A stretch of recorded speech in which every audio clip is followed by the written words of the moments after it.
وقل جاء الحق وزهق الباطل إن الباطل كان زهوقا. The statements we're about to show you are from the Holy Qur'an and is said to be the official, unchanged, pure word of God, revealed over 1400 years ago. Claiming to be the word of God is a heavy statement, and without proof, or if a single contradiction is found within the book, the apparent word of God will be proven false. So without further ado, let's put the book to the test. In the 23rd chapter, titled The Believers, from the 12th to the 14th verses, God is said to give a detailed description of how the human being is formed. It begins by saying, "We then placed him as a sperm drop in a place of settlement, firmly fixed. Then we made the drop into a alaqa." We will translate this word very soon. "And then we changed the alaqa into a lump. Then we made out of that lump into bones. And then we clothed the bones with flesh. Then we caused him to grow and come into being and attain the definitive human form."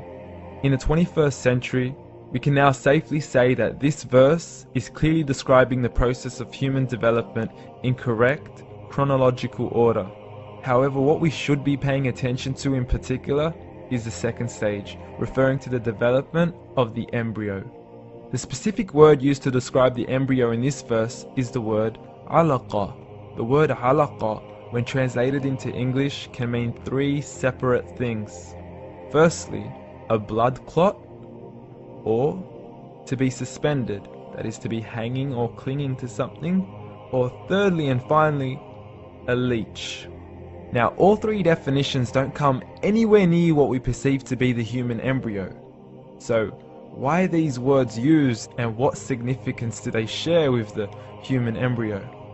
Can the embryo be described as a blood clot? Well, what do you think?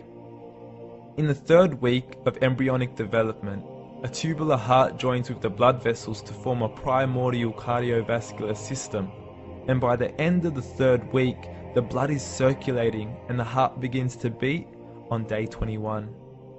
The first thing that comes to mind in regards to being suspended or hanging is the umbilical cord. But we can't use that example because we are simply referring to step 2, before the baby has even formed. But we now know today that the umbilical cord is formed from the connecting stalk. And the connecting stalk is formed as soon as the embryo is formed. The embryo's connecting stalk has even been described by John Allen and Beverly Kramer as an object to suspend the developing embryo in the extra-embryonic column. So an embryo is suspended and does have a strong resemblance with the blood clot. What on earth would an embryo have to do with a leech? Figure A shows the structure of an embryo at 25 days. Figure B shows a leech. Now please note once again that the embryo in this stage is no greater than the size of a kernel of wheat. This is an X-ray of the embryo at 22 days.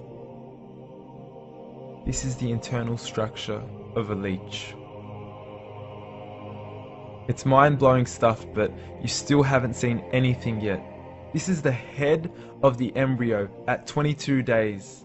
The detail you are seeing right now is absolutely impossible to be seen with the human eye and can only be seen with a microscope. This is the back end of a leech. There's no other words used to describe this other than mind-blowing. The pictures we have shown you are impossible to be seen with the human eye or even to be predicted by the human mind. Once again, the verses we have shown you were revealed over 1400 years ago to a man who couldn't read nor write. Are these the words of God? Descriptions of the human embryo in the Quran cannot be based on scientific knowledge in the 7th century. The only reasonable conclusion is that these descriptions were revealed to Muhammad from God. وقل جاء الحق وزهق الباطل إن الباطل كان زهوقا